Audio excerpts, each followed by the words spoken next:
মুখে মধু অন্তরে বিষ, ঠিক এই ক্যাকটাস গাছের মতন দেখতে অনেক সুন্দর, কিন্তু এর ভিতরে কাঁটা দিয়ে ভরা। তো আসসালামু আলাইকুম গাইস, আজকে আমার বেলকনিতে কিছু ক্যাকটাস গাছ লাগাইছি আমি, সেগুলো আপনাদেরকে দেখাবো। আসেন, সামনে আসেন।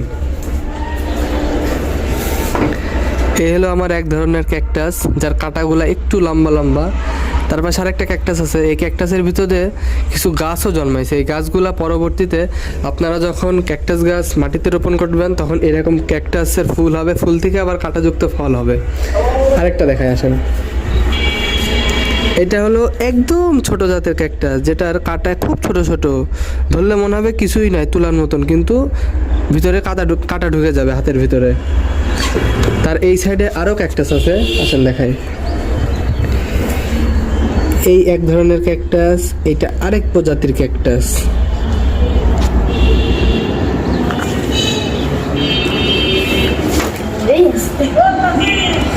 আর উপরের সাইডে এই যে এগুলো আরেকটু বড় সাইজের ক্যাকটাস। পৃথিবীতে আমার জানা মতে প্রায় 1800 থেকে 2000 প্রজাতির ক্যাকটাস পাওয়া যায়।